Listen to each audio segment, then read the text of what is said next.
कुशल साधना के व्यतीत तप की साधना करने वाला जीव जिन तपों की हम चर्चा कर रही थी, 12 प्रकार के तप, और इन 12 प्रकार के तपों में 6 बहिरंग और 6 अंतरंग। बहिरंग तप में अनशन, अमृतौर्य, व्रत परिसंख्यान, रस परित्याग,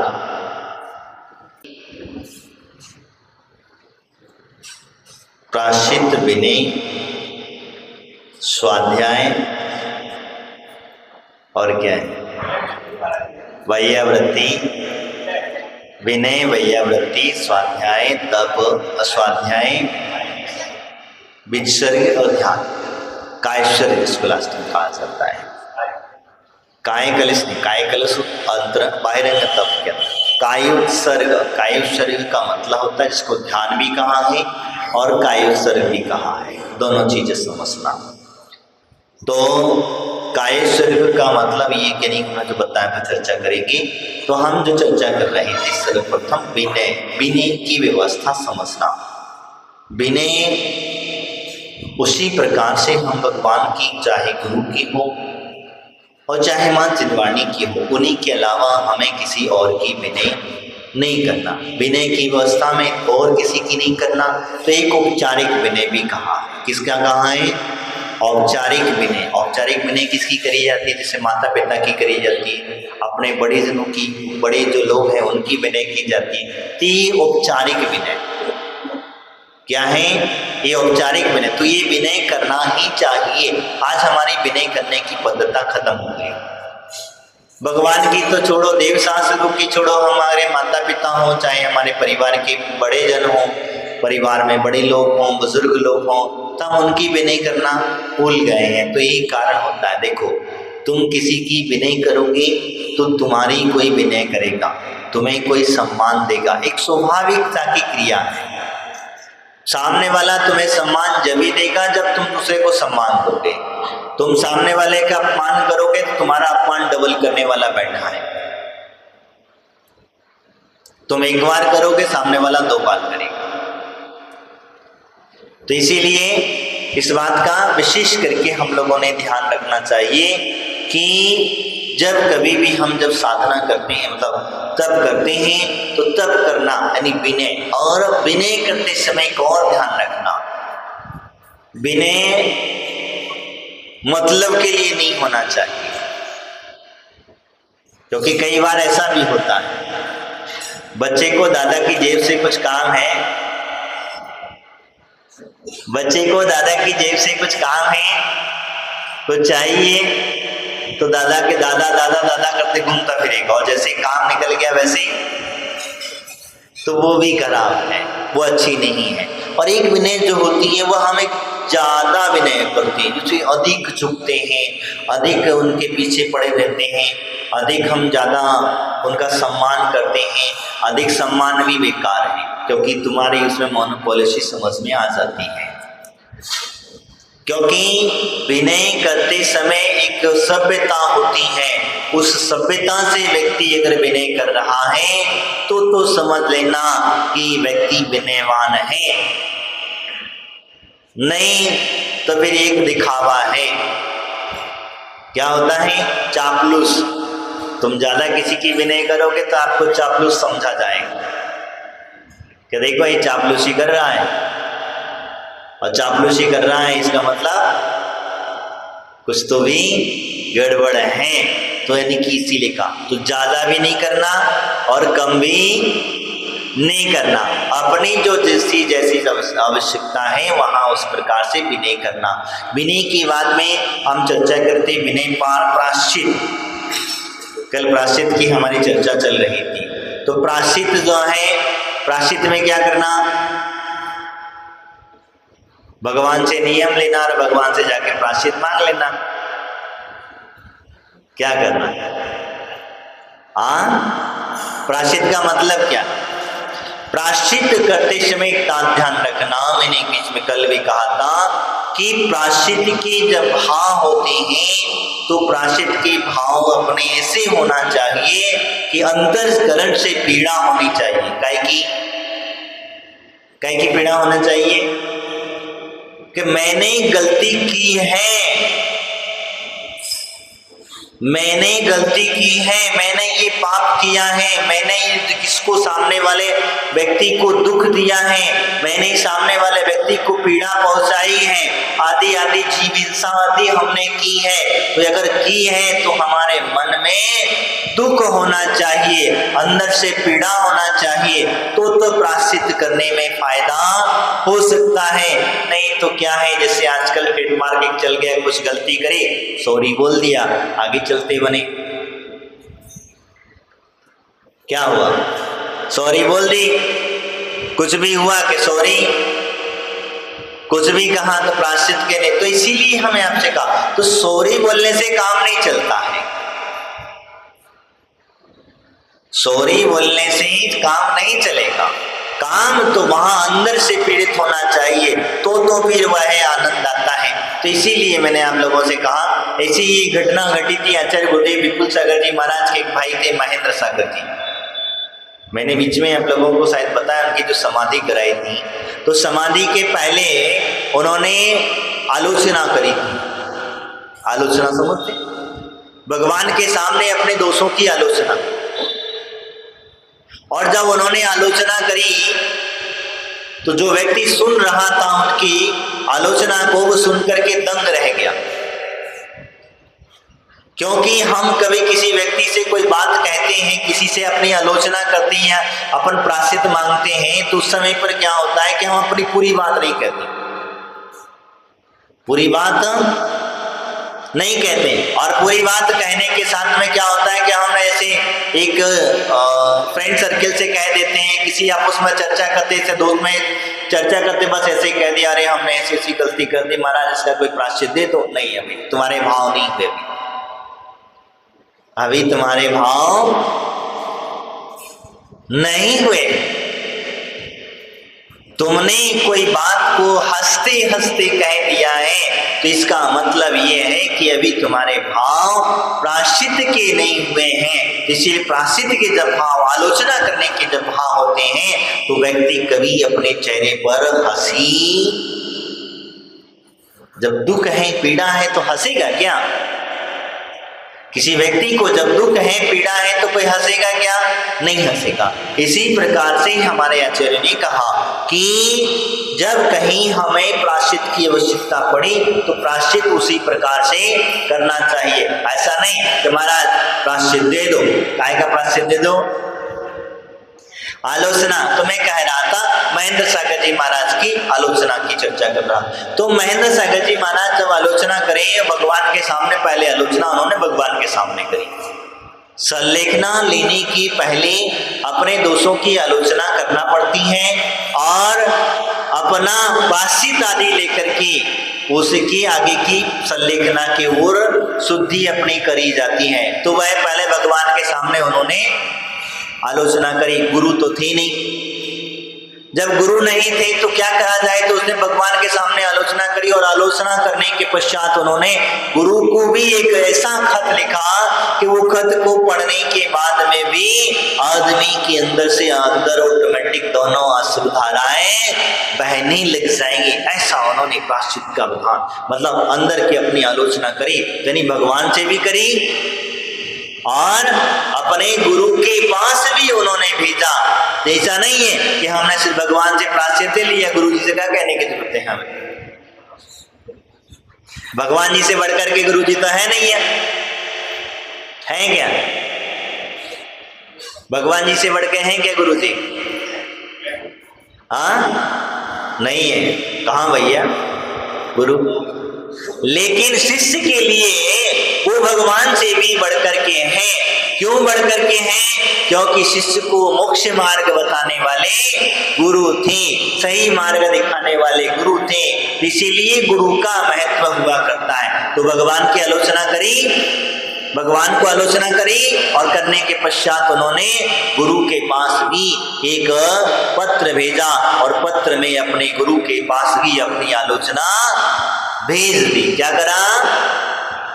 आलोचना भेज दी, यानी कि साक्षात तो मैंने ऐसा कार्य किया, आपको साक्षी पूर्वक, प्रत्यक्ष तो नहीं थे, परोक्षता पूर्वक आपकी मैंने भगवान के सामने अपनी पूरी आलोचना कर दी। मैंने जिंदगी भर में जब से दीक्षा ली है और दीक्षा लेने के बाद में मैंने क्या क्या गलती की, कैसे कैसे की और किस तरीके से करी, वो सारी व्यथा भगवान को भी सुना दिया और गुरु जी को भी सुना दी। तत्पश्चात गुरु ने जो भी अपने मन से, जो भी वहां से प्राचित आदि आया होगा, जो भी उन्होंने कहा होगा, जो भी व्यवस्था आगे की उनकी चली, और वो आलोचना के पश्चात उन्होंने उनकी समाधि बिल्कुल इतनी निर्विकल्प समाधि साध ली। और जब समाधि साधी तो वह कहते ही इतनी गर्मी के दिनों में भी शांत परिणाम रह जाना ये कोई चमत्कार से कम नहीं। अभी की व्यवस्था अलग है। आज अवस्था में तो ठीक है, चलो कहीं गर्मी लग रही है तो कुछ ऐसी व्यवस्था है, ठंडक की व्यवस्था।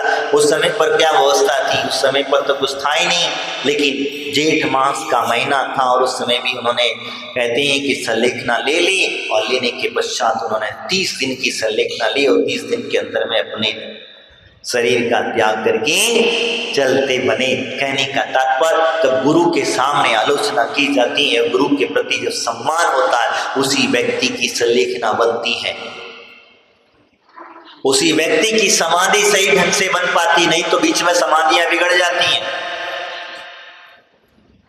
कई लोगों की समाधियां बिगड़ जाती हैं क्योंकि जो गुरु के विपरीत चला, गुरु के विरुद्ध चला, गुरु के अनुसार नहीं चला, तो उसकी समाधि बिगड़ना निश्चित है।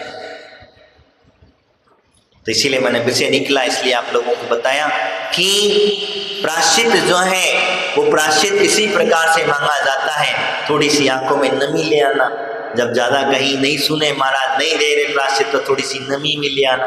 अंदर से पीड़ा होना चाहिए कि हाँ मैंने ये गलती की है, तो वो प्रायश्चित देने का, प्रायश्चित जब कर लोगे तो आपके कर्म की निद्रा अवश्य हो जाएगी। जो गलती की है वो उसका धुल जाना, पापों का प्रक्षालन अवश्य हो जाएगा। इसके बाद में क्या है? प्रायश्चित विनय वैयावृत्ति। वैयावृत्ति का मतलब, वैयावृत्ति का मतलब एक दूसरे की वैयावृत्ति करना। क्या करना? भाई ये तो तुम्हारा तो नहीं है प्रायश्चित महीना, मैंने वैयावृत्ति जो अंतरंग, तब तुम तो करोगे नहीं। कौन करेगा? कौन करेगा? साधु। लेकिन साधु के साथ में श्रावक के भी तो तप करेगा, पूर्ण तो से नहीं करेगा, थोड़े धीरे धीरे करेगा। तो वैयावृत्ति करना। अब वैयावृत्ति का जो प्रमाण आता है, तो वैयावृत्ति किसकी करना? अगर साधु है तो साधु साधु की करता है, साधु साधु की करता है। साधु साधु की क्या वैयावृत्ति करेगा? साधु के पास में तो कुछ है नहीं। आप लोग जानते हैं कि हम लोग दोस्त एक वैयावृत्ति, हमारे यहाँ आचार्य ने कहा है अगर कोई बड़ा साधु है तो बड़े साधु की वैयावृत्ति छोटे साधुओं ने करना चाहिए, जाना चाहिए, उनकी देख रेख करना चाहिए, उनकी सेवा अर्चा करना चाहिए, उनके शरीर के अनुसार उनकी चर्या कराना चाहिए। ये सारी व्यवस्थाएं होती तो वैयावृत्ति है। और वैयावृत्ति में गिलानी ना करना, क्योंकि गिलानी बहुत जल्दी कर लेते। कहीं महाराज के शरीर में कोई पीड़ा है, कोई तकलीफ है, कहीं कोई समस्या है, तो उस समय पे गिलानियां हो जाती। वैयावृत्ति वास्तविकता हमारे गुरुदेव हमें समझाते थे कि उनके एक शिष्य, उनके गुरु भाई थे जिनकी समाधि संलेखना होने वाली थी, उन्होंने ले रखी थी सबसे जो है, तब उनके शरीर में से पैर की उंगली कट गई थी। क्या हो गया था? पैर की उंगली झड़ गई थी, और झड़ जाने के बाद में वो पैर में से इतनी दुर्गंध आती थी, इतनी दुर्गंध आती थी कि कोई उनके पास बैठ नहीं पाता था। लेकिन महाराज जी हमारे कहते हैं कि हमने उनको नहीं छोड़ा, सबने तो अपना रास्ता बदल लिया। श्रावक भी आते थे तो बाहर से नमोस्तु करते थे, बाहर से ही वह सुना, जो कुछ कहना है सुनना है वो सुन करके चले। लेकिन महाराज जी ने उनके कमरे से बाहर नहीं निकले, और नहीं निकले नहीं, उन्हें पाठ सुनाना, उन्हें नमकार मंत्र सुनाना, सुबह का आहार चर्या का त्याग कराना, शाम का त्याग व्यवस्था देखना, उनको 4 टाइम का स्वाध्याय कराना, 2 टाइम 3 टाइम की सामायिक कराना, आदि आदि की क्रियाएं स्वयं मिलकर के करते थे, यानी कि स्वयं उस समय पर उनके शरीर में जान थी। बाद में भले ही उनके शरीर की अवस्था कमजोर हो गई थी, लेकिन उस समय पर उनके शरीर में जान थी तो वो स्वयं करते थे, किसी श्रावक से नहीं करने देते थे। तो कहने का तात्पर्य होता है कि वैयावृत्ति करने के लिए हमें समय की आवश्यकता नहीं होती है। अब महिलाएं हैं, मैंने बीच में भी चर्चा करी थी, तो आहार आदानी आदि देकर के वैयावृत्ति होती, ये वैयावृत्ति तो है। व्यवस्था बना देना साधु की आहारचर्या आदि करा देना, ये वैयावृत्ति तो है। वैयावृत्ति का मतलब ये नहीं है कि हमने सिर्फ पैर दबा दिए, हाथ दबा दिए तब हमने जाकर के। वैयावृत्ति यही होती है कि जिसकी जैसी आवश्यकता है उसे उस प्रकार से हमने व्यवस्था बना देना। शरीर में पीड़ा है तो शरीर की वैयावृत्ति कर लेना, मानसिक पीड़ा है तो स्वाध्याय सुना देना, अपने आप मानसिक पीड़ा समाप्त हो जाएगी, शरीर की पीड़ा भी समाप्त हो जाएगी। कोई भक्ति स्तुति आदि सुना देना, ये भी तो एक वैयावृत्ति समझना। साधु के आहारचर्या आदि करा देना और रुकने ठहरने बैठने की आदि की व्यवस्था बनाना, ये भी एक वैयावृत्ति के ही अंतर्गत आता है, ये ध्यान रखना। तो ये सारी व्यवस्थाएं वैयावृत्ति। तो आप ये ध्यान में रखना कि आप हमें सिर्फ पैरों की ही वैयावृत्ति नहीं, हाथ पैर दबाने की वैयावृत्ति नहीं, हमें उनके शरीर के साथ साथ मन भी स्वस्थ रहे और तन भी स्वस्थ रहे, ये भावना रखना। और जब दोनों स्वस्थ रहेंगे तो उनका ध्यान भी अच्छा होगा। जब ध्यान अच्छा होगा तो कर्म की निजरा होगी। ध्यान रखना, तप की बात कर रहे हैं, वैयावृत्ति करने से तप होता है। क्या कहा है? ये तप की चर्चा है, तप होता है। आप लोग जब व्यवस्था करेंगे, दान का दान, तप का था, शरीर से अपने मेहनत करेंगे तो ये तप है। तो उनकी साधु ने साधु की भी करना चाहिए और श्रावक ने भी साधु की करना चाहिए। और श्रावक भी अगर कोई व्रती है, कोई बुजुर्ग है, कोई बड़ा है, उसे आवश्यकता है तुम्हारी वैयावृत्ति की, तो उसकी भी वैयावृत्ति करना चाहिए। ऐसा नहीं है कि बेचारा कोई तड़प रहा है, महाराज की तो तुमने खूब अच्छी अच्छी वैयावृत्ति करी, और कोई बेचारा मिल गया, दूजी मिल गया, को दुखी मिल गया, हारा दुखा मिल गया, उसे व्यवस्था ना बनाया और देख कर अनदेखी करके चले गए, तो ऐसी वैयावृत्ति नहीं काम आएगी। सभी जीवों के प्रति भाव होना चाहिए, क्योंकि वो सभी समानता है। तो हम चर्चा कर रहे हैं बने वैयावृत्ति। वैयावृत्ति के पश्चात में स्वाध्याय क्या है? स्वाध्याय परम तपा कहा, स्वाध्याय को तप की संज्ञा में लिया गया। इधर तुम्हारा कर्तव्य है, श्रावकों का कर्तव्य है, साधु का भी कर्तव्य है, लेकिन 12 जो तप है, इन तपों के अंदर में स्वाध्याय को भी गर्भित किया गया है। क्यों तप कहा गया? स्वाध्याय को तप क्यों कहा गया? स्वाध्याय को तप कहने के पीछे रीजन है कि ज्ञान होगा तो आप उपवास आदि कर पाएंगे, तो आपके परिणाम शांत रहेंगे। स्वाध्याय का मतलब पन्नी पलटना नहीं। स्वाध्याय का मतलब हमने पन्नों को पलट करके बस पढ़ लिया, इतना क्या है। लेकिन उस स्वाध्याय का मतलब ये होता है स्वयं का अध्ययन करना। किसका अध्ययन करना? स्वयं का अध्ययन करना। आपने जो पन्ना पढ़ा है, आपने जो शास्त्र पढ़ा है, उस शास्त्र में से ये विचार करना कि भैया मैं इसमें से कहाँ तक फिट बैठता हूँ, मेरे कर्म कितने अच्छे हैं कि मैं यहाँ तक फिट हूँ, यहाँ तक नहीं हूँ, और यहाँ तक नहीं हूँ तो इनको भी हमें 100% सीधे करना है। मैं अपनी गलतियों को सुधारने के लिए स्वयं का अध्ययन, गलतियां ध्यान रखना। स्वाध्याय करने का मतलब सबसे मुख्य कारण होता है कि हम अपनी गलतियों को सुधारते हैं। क्यों पढ़ते हैं शास्त्र? शास्त्र क्यों पढ़ते हैं? स्वयं का अध्ययन करने के लिए। क्या अध्ययन करना है? मैंने दिन भर में ये पाप किए, ये तुम्हें याद आ जाना चाहिए। तुम्हें अपने आप को भान होना चाहिए कि मैंने 24 घंटे में ये पाप किए और ये इतना पुण्य किया। अब बैलेंसिंग कर लो किसका ज्यादा भारी है। कौन भारी है कौन कम है, और कौन से पाप कर्म का फल क्या मिलेगा ये भी निर्णय कर लो। कौन सा पुण्य किया तो उसका फल क्या मिलेगा ये भी इसमें निर्णय कर लो। अपने आत्मा का स्वभाव क्या है वो निर्णय कर लो। ये सारी चीजें जो हैं उस स्वाध्याय के माध्यम से, और अंत में ये आत्मा जाएगी कहाँ ये निर्णय कराएगा।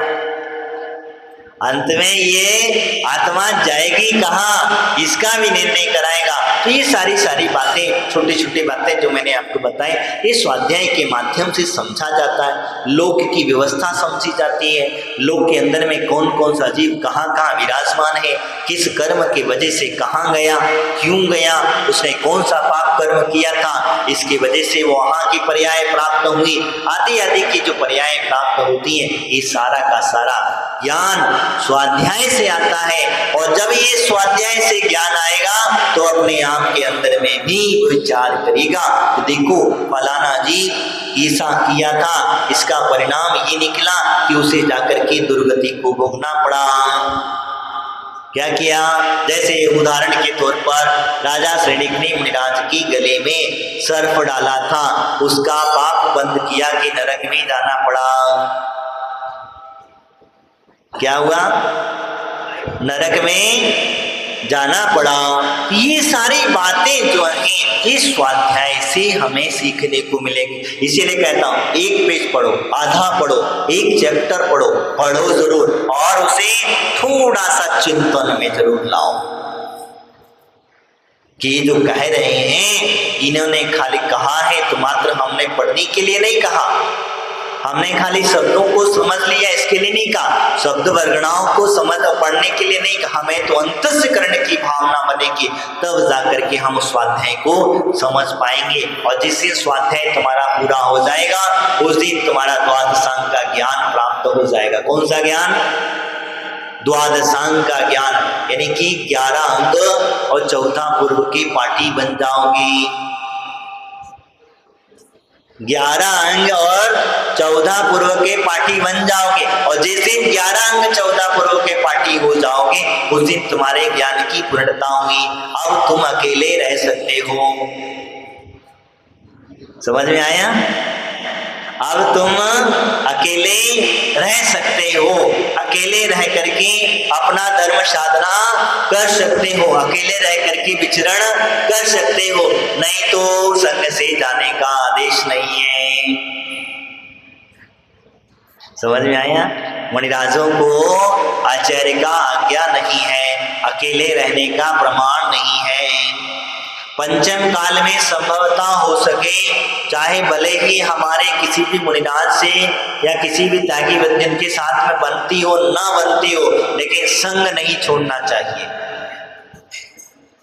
हमारे गुरुदेव हमेशा कहते थे कि धर्मसागर जी महाराज के पास जब तक रहे और उन्होंने किसी भी संघ के साधुओं को अलग करने के भाव ने 30-35 सच्ची हो गई, कितनी 35 पिच्ची हो चुकी थी। और एक बार ऐसी घटना घटी थी, संघ से एक मुनिराज आए थे दूसरे संघ से अकेले, धर्मसागर जी महाराज के संघ में एक अकेले मुनिराज आए थे। अब उन्होंने क्या हुआ कि एक छोटे मुनिराज को किसी को पटा लिया, नाम नहीं बताऊंगा तुमको क्योंकि तुम लोग कहीं मुजफ्फरनगर वाले हैं, ये बता देंगे जाके कहीं महाराज बता रहे थे।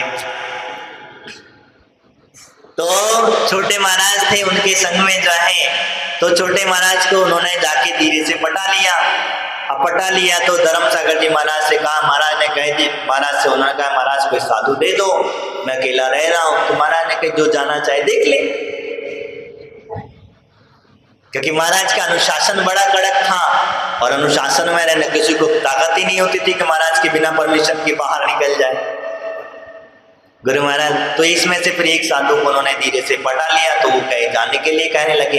जब जाने के लिए कहने लगे महाराज के पास निवेदन किया कि महाराज मैं इनके साथ जाना चाहता हूँ। बोले अच्छा तुम जाना चाहते हो? बोले हाँ पक्का बिल्कुल। बोले हाँ मैं जाना चाहता हूँ, प्रभाव ना होगी। एक काम करो, इतनी सारे बुढ़े बुढ़े साधु बैठे हैं, इनकी सेवा कौन करेगा? मैं करूँगा। मना की मना कर दी और सामने वाले को एहसास भी नहीं होने दिया। और महाराज ने ऐसी सब उनकी जो भाषा जो थी, क्योंकि मारवाड़ी भाषा बोलते थे, वो शब्द मैं आपको नहीं बोल पाऊंगा, इतने सुंदर और इतनी मीठी भाषा में उन्होंने कहा तो सामने वाला व्यक्ति ऑटोमेटिक पानी पानी हो गया।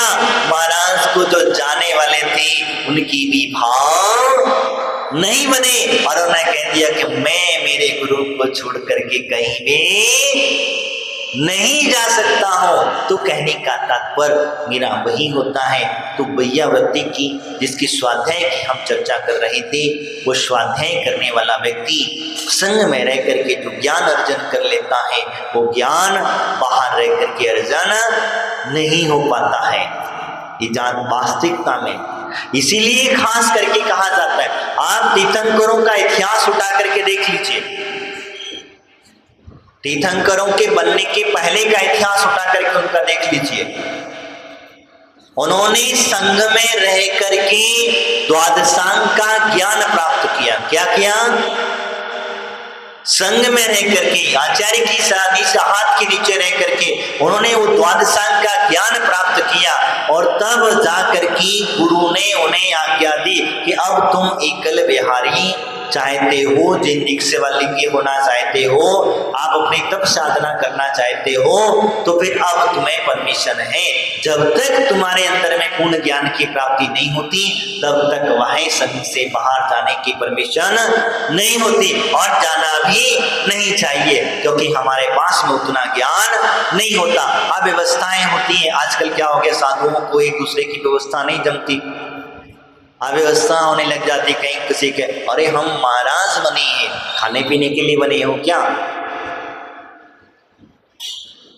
क्या खाने पीने के लिए बने हो क्या? और तुम अगर एक साथ नहीं रह सकते, अभी वर्तमान अवस्था में अगर तुम गुरु के साथ नहीं रह सकते, तुम साधु के साथ में दूसरे साधुओं के साथ नहीं रह सकते, तो फिर सिद्धशिला में जाकर के सब लोग इकट्ठे रहोगे तो कैसे रहोगे? वहां तो कुछ मिलना ही नहीं है, वहां कैसे तुम्हारे भाव बनेंगे? तो इसीलिए ये बात को ध्यान में रखना। और अकेले नहीं रहने के पीछे एक और रीजन है, देखिए स्वाध्याय नहीं हो पाता, प्रायश्चित आदि नहीं हो पाता, इसके अलावा अपनी जो चर्या है वो चर्या का पालन नहीं हो पाता, आलसी और प्रमादी बन जाता है और प्रमादी होने की वजह से वो करी चर्या नहीं कर पाता। दो साथ में रहते हैं तो एक दूसरे का डर रहता है, भय लगा रहता है कि देखो अगर हम चर्या नहीं करेंगे तो फिर डांट पड़ेगी, सामने वाला हमें टोक सकता है, अगर हम नहीं करेंगे तो वो सामने वाला टोक सकता है। इसीलिए 2 3 बना। और पंचम काल में हमारे आचार्यों ने स्पष्ट लिख दिया गया है कि अकेला नहीं रहना चाहिए, चाहे कुछ भी हो जाए, अकेला नहीं रहना चाहिए साधु ने।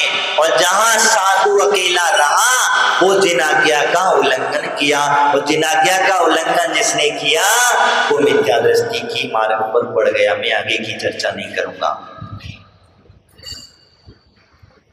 तो हम इस स्वाध्याय की चर्चा कर रहे हैं, तो स्वाध्याय परम तपः, और श्रावक ने भी जब स्वाध्याय करता है तो स्वाध्याय करने के बाद ही उसे समझ में आता है कि हमारी चर्या हमें कैसे करना है। फिर कोई व्यक्ति दूसरा आ जाए, कोई पंडित आ जाए, चाहे कोई मुनि महाराज आ जाए, कितना भी आपके दिमाग में गलत भरने की कोशिश करेंगे, लेकिन वो भर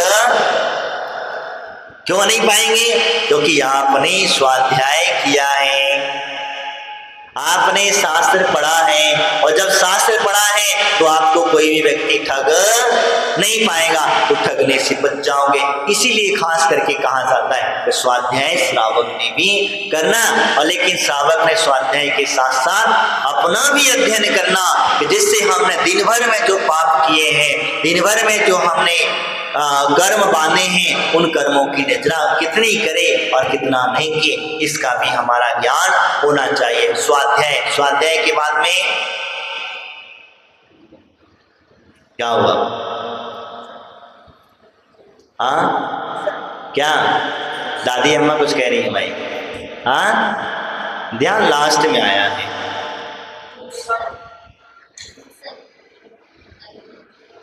विसर्ग कायसर कहीं, जिसको हम जो कहते हैं, तो अपने शरीर के शरीर से जो है, अपने जो शरीर से जो है किसी भी प्रकार का राग ना करते हुए, शरीर से अपना किसी प्रकार का बिल्कुल ध्यान को हटा दिया हुआ है, यानी कि कायेश्वर करते समय कम कर। आप तुम लोग कायेश्वर का उत्सर्ग क्या समझते हो जाएगी, यानी कि नौवा नमकार मंत्र पढ़ ले, हो गया कायेश्वर। काय का उत्सर्ग जब होना चाहिए, यानी कि काय से हमारा जो है कतई भी संपर्क नहीं होना चाहिए, तो फिर कैसे काम चलेगा?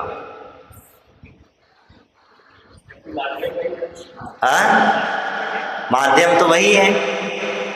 तो उत्सर्ग मतलब यानी कि आप जब कायेश्वर कर रहे हैं तो अगर कोई उपसर्ग आपके ऊपर आ रहा है तो आने दो, हिला डुली ना करो। कमर दुख रही है तो दुखने दो, पैर दुख रहे हैं तो दुखने दो, आपको और भी कोई पसीना गर्मी की परेशानी हो रही तो होने दो, ठंडी की पीड़ा हो रही है तो होने दो, और भी आपको कोई आकुल व्याकुलता हो रही है होने दो। जब तक हमारा कायेश्वर पूरा नहीं होगा तब तक हम नहीं हिलेंगे डुलेंगे। समझ में आ गया? जब तक हमारा कायेश्वर पूरा नहीं होगा तब तक हम हिलेंगे डुलेंगे नहीं। और कायेश्वर कैसे करना? मैंने बीच में एक विधि बताई थी, कौन सी? नमोकार मंत्र की श्वास पूर्वक करना, यानी कि 9 बार नमोकार मंत्र को जपने के लिए 27 श्वास की आवश्यकता पड़ेगी, तब जाकर के तुम्हारा एक कायेश्वर पूरा होगा, तब जाकर के वो कायेश्वर हमारा पूरा होगा। तेरी विचर्ग तप इसको हम लोगों ने कहा एक कायेश्वर। इसके अंत में कहा ध्यान। क्या कहा? ध्यान। अब ध्यान कैसे करोगे? आंखें बंद करके बैठ जाओ।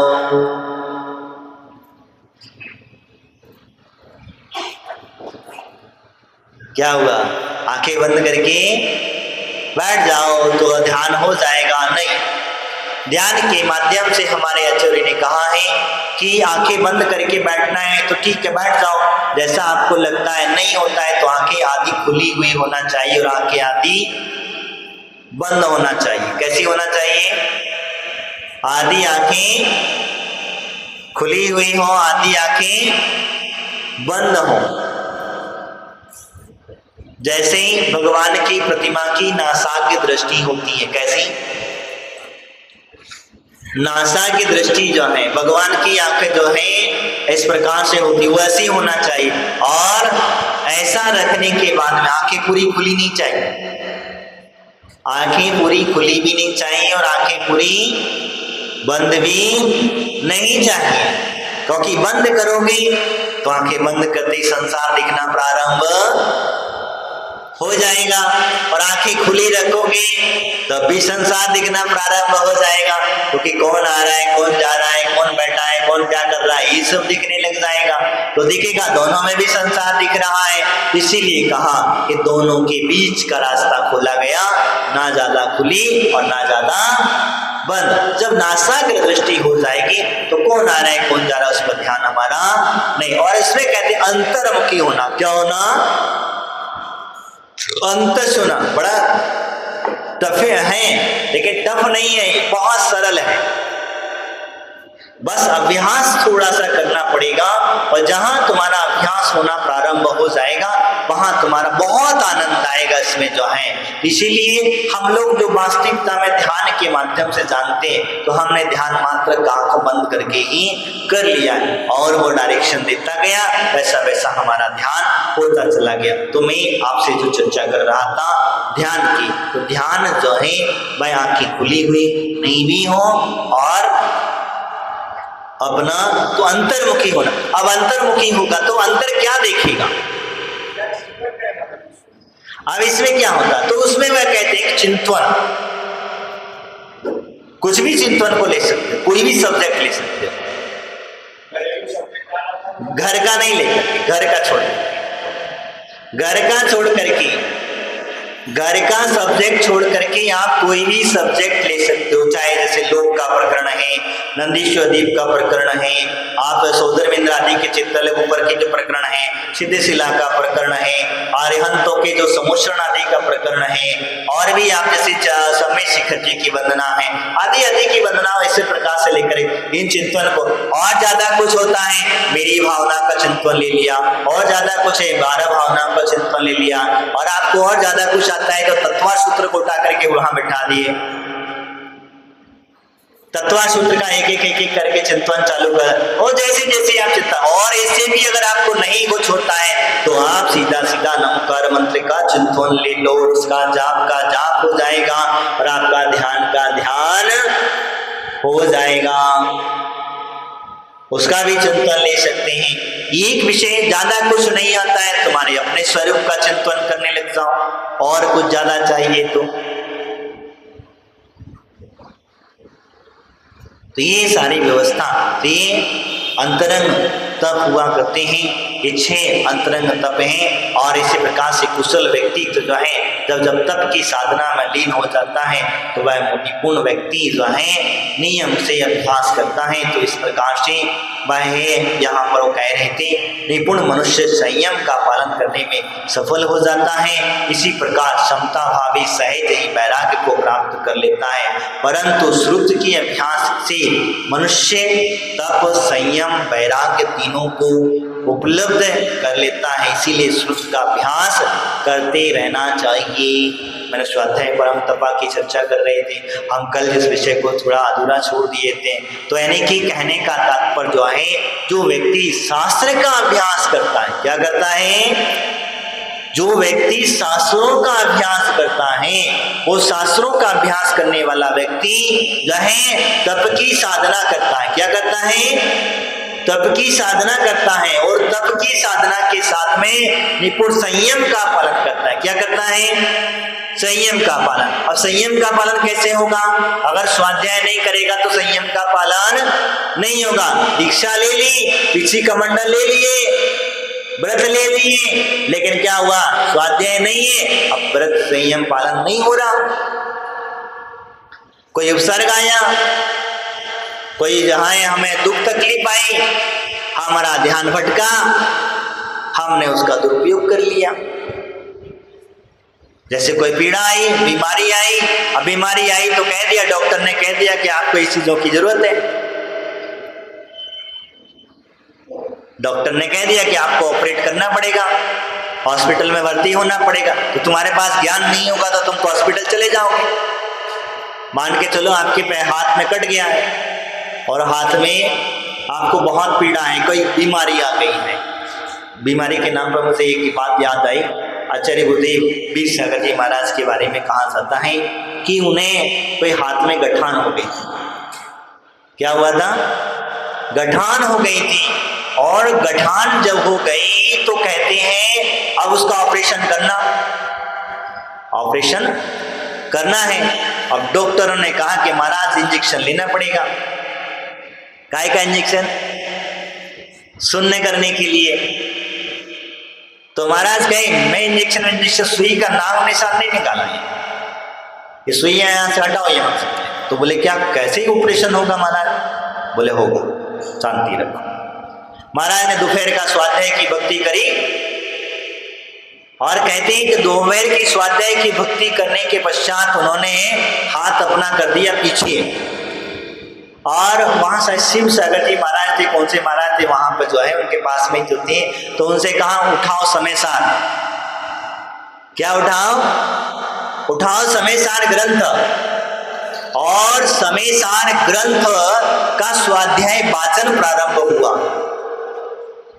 स्वाध्याय प्रारंभ हुआ उस ग्रंथ का, और हाथ उन्होंने कर दिया और उनसे कहते तुम तुम्हारा काम करो, मैं मेरा काम कर रहा हूं।